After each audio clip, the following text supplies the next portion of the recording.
Bonjour et bienvenue. Aujourd'hui, j'aimerais partir d'une phrase. Une phrase toute simple.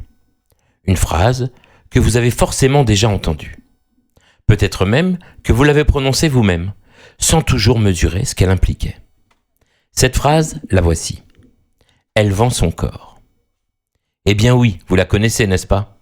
Elle surgit invariablement dès qu'on parle d'OnlyFans, de mimes, ou de toutes ces plateformes numériques qui depuis quelques années cristallisent passion, jugements et fantasmes. Mais voyez-vous, aujourd'hui, j'aimerais qu'on fasse quelque chose d'inhabituel. J'aimerais qu'on prenne cette phrase au sérieux, qu'on la considère non pas simplement comme un slogan ou un jugement à l'emporte-pièce, mais comme un objet philosophique à part entière. Parce que cette petite phrase, si petite soit-elle, si banale en apparence, cache bien plus qu'elle ne dit.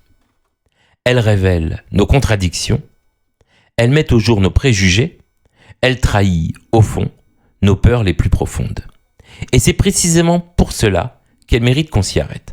Alors, je vous propose qu'on se débarrasse pour quelques minutes de nos idées toutes faites et qu'on prenne ensemble le temps de réfléchir. De réfléchir à cette phrase qui, qu'on ne le veuille ou non, bouleverse notre époque. Nous allons donc essayer d'être intelligents, de penser librement pour questionner ce qui mérite de l'être. Imaginez-vous, ce matin, vous cherchez une vidéo sur vos réseaux sociaux et soudain, vous tombez sur cette phrase. Elle vend son corps. Vous hochez la tête. Cela vous paraît évident, presque banal. Encore une, pensez-vous avec dédain. Eh bien, arrêtons-nous un instant et posons-nous la seule question qui vaille. Pourquoi cette phrase nous paraît-elle aller de soi ? Faisons, si vous le voulez bien, ce que ferait un enfant. Demandons-nous pourquoi. Prenons Antoine. Antoine est maçon. Il se lève tous les matins à 5 heures, enfile ses chaussures de sécurité et passe la journée à porter, soulever, transpirer, bref, à user son corps. Est-ce qu'on dit d'Antoine qu'il vend son corps ? Non. On dira plutôt qu'il vend sa force de travail. Et Marie ? Marie, on la connaît tous. Elle est développeuse. Elle passe 10 heures par jour derrière un écran, à coder, à résoudre des bugs et à s'user les neurones. Est-ce qu'on dira de Marie qu'elle vend son cerveau ? Non plus. On dira qu'elle vend ses compétences. Vous voyez où je veux en venir. Le langage change subitement, dès lors qu'il s'agit de certaines activités exercées par certaines personnes, dans certaines circonstances. C'est là tout le paradoxe. Allons même plus loin. Imaginons une artiste, comme il en existe tant. Une actrice. Au cinéma, elle rit, elle pleure, elle aime, elle souffre. Son corps, son visage, ses gestes, tout est mis au service de l'émotion, et elle est payée pour cela. Est-ce qu'on dit de cette actrice qu'elle vend son corps ? Jamais. On parle de son talent, de son art. On pousse encore. Un mannequin, top modèle, Claudia Schiffer, Grace Jones. Toute leur carrière reposait sur leur beauté, sur leur forme, leur silhouette. Et pour Grace Jones, sur sa couleur de peau pour partie. Vendait-elle son corps ? Ou pire, sa négritude ? Ces actrices, ces mannequins posent en lingerie, nus parfois. Grace Jones, comme tant d'autres, n'avait-elle pas fait la couverture et page centrale de Playboy en 1985 ? Les mannequins, elles vendent du désir, elles incarnent la séduction. Est-ce qu'on dit d'elles qu'elles vendent leur corps ? Là encore, non. On parle de mode, de mannequinat, de professionnalisme. Ce ne sont pas les activités qui changent, c'est notre regard, c'est notre vocabulaire. Et notre vocabulaire n'est jamais neutre. Il en dit long sur la manière dont notre société hiérarchise la valeur des corps et de ceux qui les exposent. Mais certains diront « Mais si, au même titre que les créatrices mimes ou OnlyFans, les mannequins qui posent nus ou en lingerie vendent leur corps. C'est pas bien. » Eh bien, si vous le permettez, j'aimerais qu'on aille un peu plus loin. J'aimerais qu'on démonte point par point cette expression « vendre son corps ». Elle est à mon sens non seulement imprécise, mais profondément inexacte, sur le plan linguistique, sémantique et même logique. Voyez-vous, qu'est-ce que vendre ? Sur le plan strictement sémantique, vendre signifie se séparer définitivement d'un bien en échange d'une somme d'argent. Je vends ma voiture, elle n'est plus à moi. Je vends ma maison, Elle cesse de m'appartenir. Or, à ma connaissance, aucune créatrice de contenu, aucune actrice, aucun modèle ne transfère la propriété de son corps à quiconque. Son corps demeure toujours le sien. Il est inaliénable dans sa matérialité comme dans son usage. Alors bien sûr, certains affineront en disant « Oui, on joue sur les mots, elle loue son corps, elle loue sa beauté, elle loue sa séduction. » Mais même cette idée mérite qu'on s'y arrête. Parce qu'elle aussi est profondément inexacte. Louer quelque chose, c'est en principe le mettre temporairement hors d'usage pour soi-même, le temps que l'autre en profite. Quand je loue ma voiture, je ne peux pas m'en servir. Quand je loue ma maison, je n'y habite pas. Or, la créatrice ne se prive jamais de son propre corps.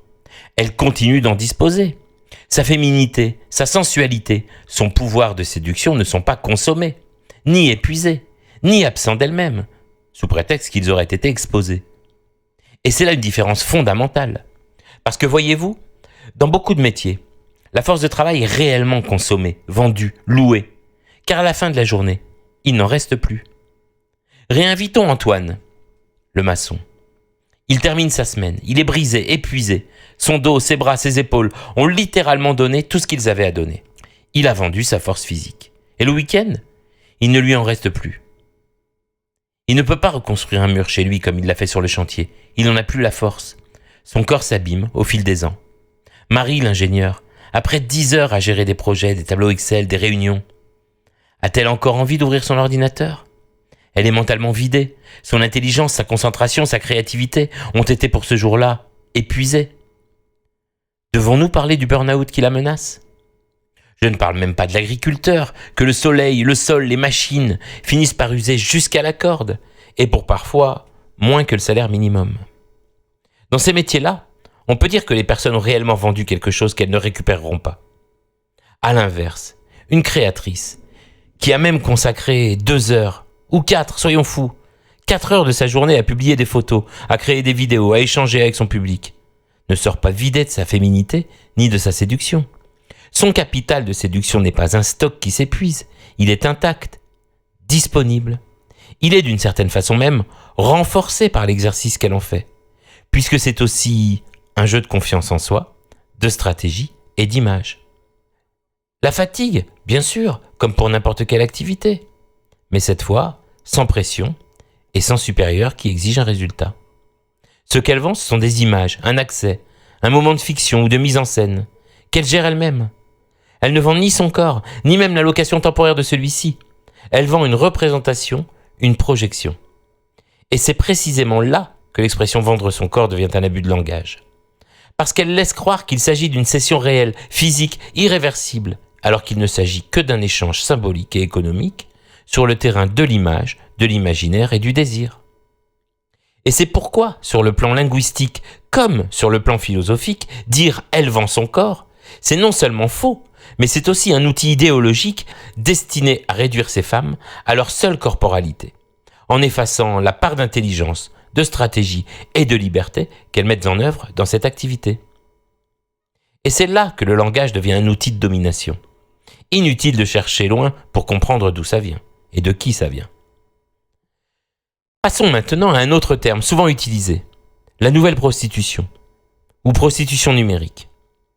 Ces expressions, popularisées par certains médias et commentateurs, suggèrent que les plateformes comme Mime ou OnlyFans seraient une forme moderne de prostitution, et que les agences qui accompagnent les créatrices joueraient le rôle de proxénètes numériques. Mais là encore, nous sommes face à un abus de langage. Pour le démontrer, commençons par définir ce qu'est la prostitution.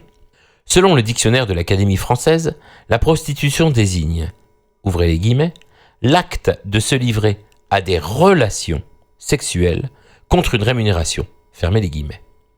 Cette définition, bien qu'un peu restrictive, met l'accent sur un échange physique et direct.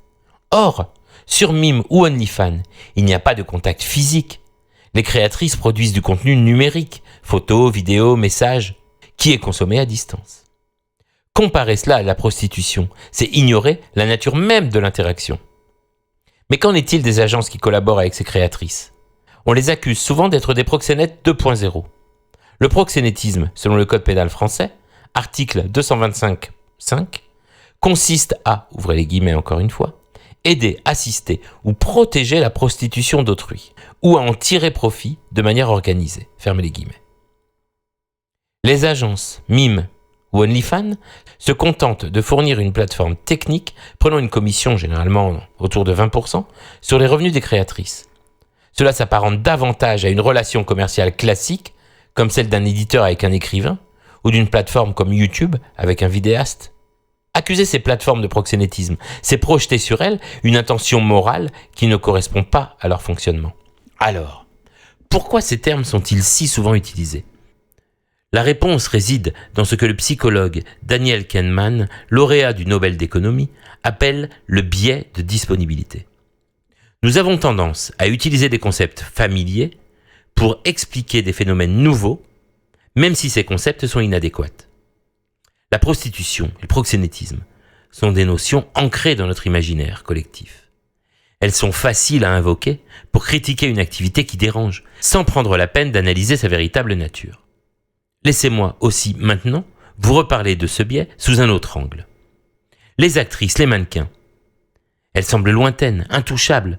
Leur succès ne menace personne parce qu'il paraît hors de portée.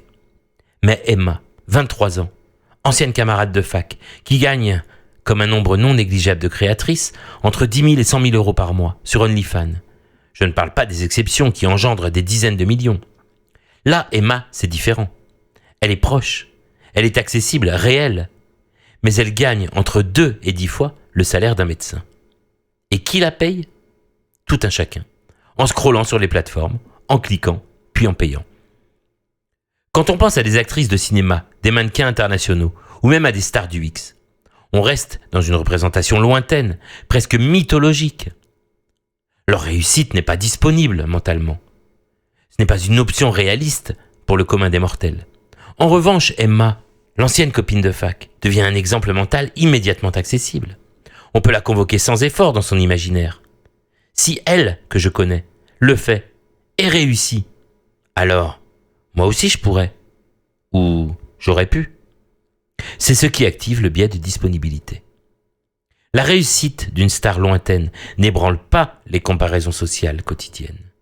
Mais celle d'Emma, avec une activité jugée facile ou peu légitime, met en crise les repères habituels, les hiérarchies professionnelles, le mérite, la valeur travail. Le biais de disponibilité agit ici comme un catalyseur d'envie, de jalousie, voire de rejet moral. Si elle peut, alors pourquoi pas moi ? Mais je n'ose pas, donc je la critique.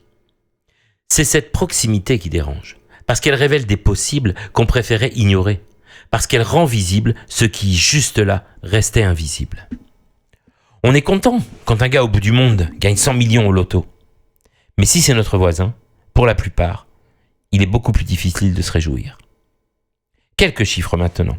Pour 2024, même si les chiffres consolidés ne sont pas encore publiés, les informations disponibles laissent penser qu'OnlyFans, Mime, Fansly et autres plateformes auraient redistribué près de 10 milliards de dollars aux créatrices.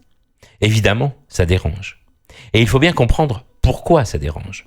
Parce que cela vient bousculer toute une industrie qui, pendant des décennies, fonctionnait selon des règles très précises. Une industrie où producteurs, réalisateurs, cadreurs, distributeurs, agents prenaient leur part du gâteau. Des hommes presque exclusivement. Or, désormais, une créatrice peut publier son contenu seule, elle peut fixer ses tarifs, elle peut parler librement à ses abonnés. Et surtout, elle conserve entre 70 et 80% des revenus qu'elle génère. Ce qui signifie que des millions, voire des milliards de dollars échappent à l'industrie traditionnelle et aux hommes. Et c'est inversement tout bénéfice pour les créatrices, pour les femmes. Ajoutons à cela la pudibonderie ambiante, l'hypocrisie, la morale, le retour des religions et l'incapacité de l'homme moderne à trouver sa place dans cette nouvelle ère où les femmes deviennent actrices de leur destinée. Il ne faut pas s'étonner que certaines voix cherchent aussi à discréditer les créatrices, symbole de l'indépendance financière et sexuelle. On va me rétorquer que, quand même, des dérives existent, mais comme partout. Et sûrement moins qu'ailleurs d'ailleurs.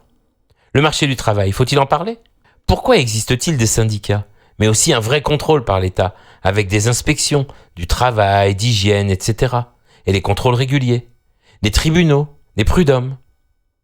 Les critiques du marché du travail, on les connaît, mais ce ne sont pas les travailleurs qui sont montrés du doigt. Par contre, lorsqu'un youtubeur mainstream ou même le grand public s'empare du sujet d'OnlyFans, les créatrices sont en première ligne. Mais tout cela, en réalité, participe au moins en partie d'une logique plus vaste, celle qui tend, encore trop souvent, à réduire les femmes à des instruments de désir dont la valeur économique doit rester sous contrôle masculin. Ni plus, ni moins. Historiquement, l'image féminine, la beauté, la sensualité, tout cela a toujours été contrôlé par des hommes. Aujourd'hui, une femme peut créer son compte, publier son contenu, fixer ses tarifs, sans intermédiaire, sans validation masculine. C'est une révolution, silencieuse peut-être, mais bien réelle. Et toute révolution suscite des résistances. Les hommes critiquent, les femmes fustigent, mais pas pour les mêmes raisons. Les hommes, ils constituent la clientèle principale. Voyez le paradoxe. Ceux qui financent le marché sont en partie ceux qui le condamnent, parce qu'ils se retrouvent réduits au rang de simples consommateurs, sans pouvoir, sans contrôle.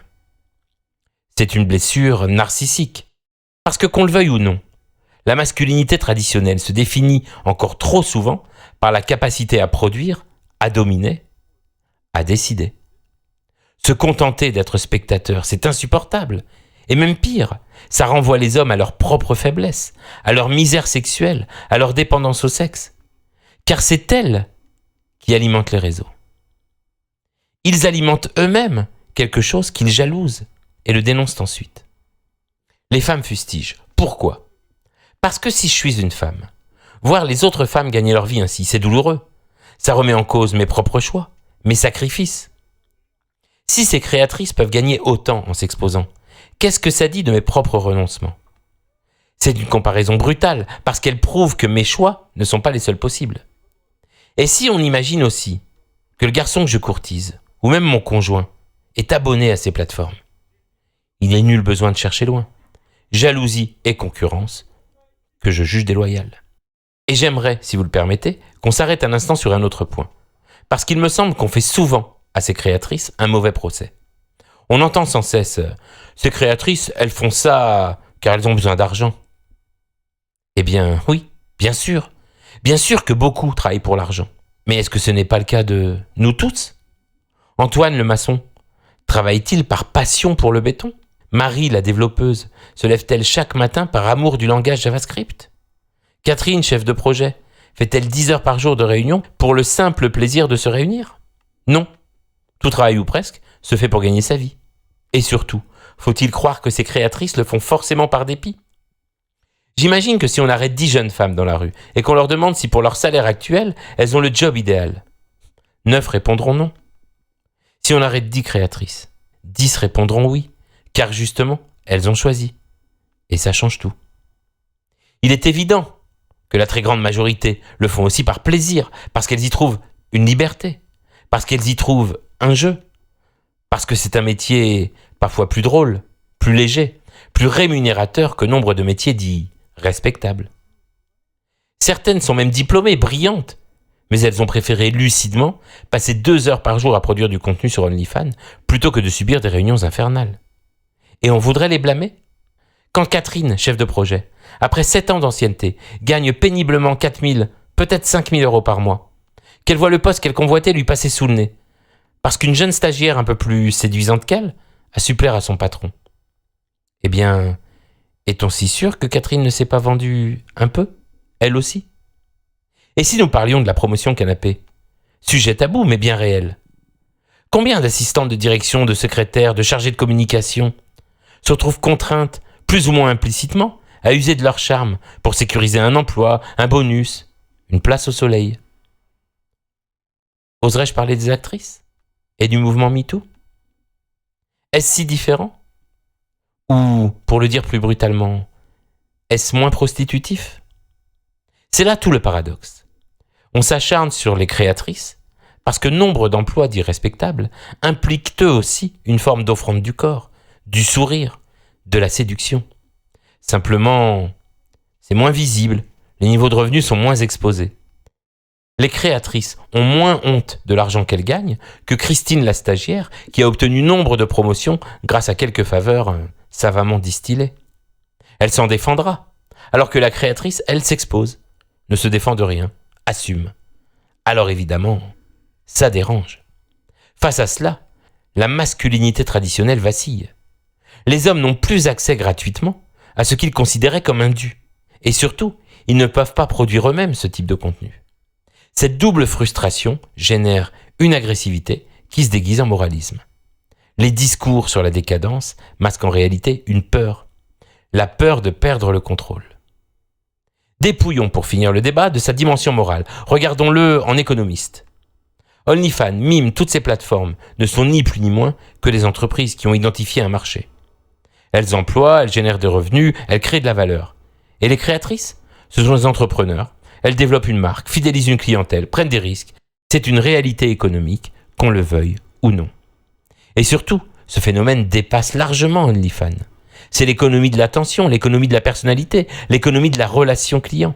Influenceurs, streamers, coachs, créateurs de contenu, tous vivent désormais de leur image et de la relation qu'ils entretiennent avec leur public. OnlyFans n'est qu'une manifestation particulière de ce basculement. Simplement, tous n'y ont pas accès. Et c'est là que ça dérange. Alors la prochaine fois que vous entendrez « Elle vend son corps », souvenez-vous de tout cela. Souvenez-vous tous que les mots trahissent bien souvent nos peurs, plus qu'ils ne décrivent la réalité. Souvenez-vous que la critique est facile, mais que la compréhension exige du courage. Et souvenez-vous surtout que notre époque réclame plus de finesse, plus de nuances et plus d'intelligence. Parce que c'est cela le véritable enjeu. Avoir le courage de la nuance face à la facilité du jugement. Et c'est peut-être la meilleure manière de naviguer dans le monde complexe qui nous arrive. Je vous remercie pour votre attention.